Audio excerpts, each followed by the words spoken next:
प्रकाशित वाक्य अध्याय 16। फिर मैंने सुना कि मंदिर में से एक ऊंचा स्वर उन 7 दूतों से कह रहा है, जाओ और परमेश्वर के प्रकोप के 7 कटोरों को धरती पर उंडेल दो। सो पहला दूत गया और उसने धरती पर अपना कटोरा उड़ेल दिया। परिणाम स्वरूप उन लोगों के जिन पर उस पशु का चिन्ह अंकित था और जो उसकी मूर्ति को पूजते थे, भयानक पीड़ापूर्ण छाले फूट आए। इसके पश्चात दूसरे दूत ने अपना कटोरा समुद्र पर उड़ेल दिया और सागर का जल मरे हुए व्यक्ति के लहू के रूप में बदल गया और समुद्र में रहने वाले सभी जीव जंतु मारे गए।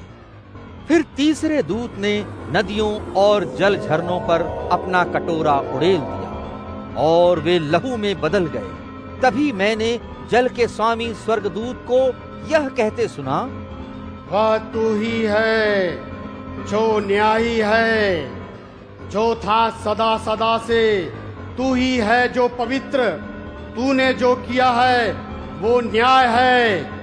उन्होंने संत जनों का और नबियों का लहू बहाया, तू न्यायी है।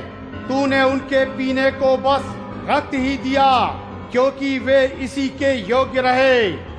फिर मैंने वेदी से आते हुए ये शब्द सुने, हाँ, हे सर्वशक्तिमान प्रभु परमेश्वर, तेरे न्याय सच्चे और नेक है। फिर चौथे दूत ने अपना कटोरा सूरज पर उड़ेल दिया। सो उसे लोगों को आग से जला डालने की शक्ति प्रदान कर दी गई और लोग भयानक गर्मी से झुलसने लगे। उन्होंने परमेश्वर के नाम को कोसा क्योंकि इन विनाशों पर उसी का नियंत्रण है। किंतु उन्होंने कोई मन न फिराया और न ही उसे महिमा प्रदान की। इसके पश्चात 5वें दूत ने अपना कटोरा उस पशु के सिंहासन पर उड़ेल दिया और उसका राज्य अंधकार में डूब गया। लोगों ने पीड़ा के मारे अपनी जीभ काट ली। अपनी अपनी पीड़ाओं और छालों के कारण उन्होंने स्वर्ग के परमेश्वर की भर्त्सना तो की, किंतु अपने कर्मों के लिए मन न फिराया।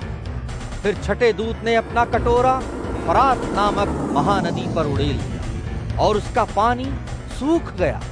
इससे पूर्व दिशा के राजाओं के लिए मार्ग तैयार हो गया। फिर मैंने देखा कि उस विशाल काय अजगर के मुख से, उस पशु के मुख से और कपटी नबियों के मुख से 3 दुष्टात्माएं निकली जो मेंढक के समान दिख रही थीं।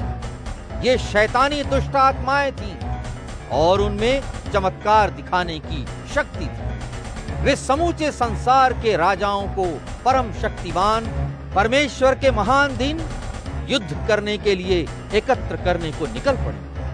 सावधान, मैं दबे पांव आकर तुम्हें अचरज में डाल दूंगा। वह धन्य है जो जागता रहता है और अपने वस्त्रों को अपने साथ रखता है ताकि वह नंगा न फिरे और लोग उसे लज्जित होते न देखें। इस प्रकार वे दुष्टात्माएं उन राजाओं को इकट्ठा करके उस स्थान पर ले आईं, जिसे इब्रानी भाषा में हरमगिदोन कहा जाता है।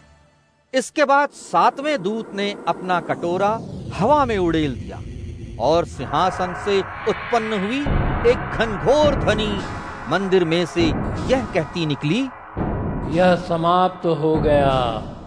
तभी बिजली कौंधने लगी, गड़गड़ाहट और मेघों का गर्जन तर्जन होने लगा तथा एक बड़ा भूचाल भी आया। मनुष्य के इस धरती पर प्रकट होने के बाद का ये सबसे भयानक भूचाल था। वो महान नगरी 3 टुकड़ों में बिखर गई तथा अधर्मियों के नगर ध्वस्त हो गए। परमेश्वर ने बाबुल की महानगरी को दंड देने के लिए याद किया था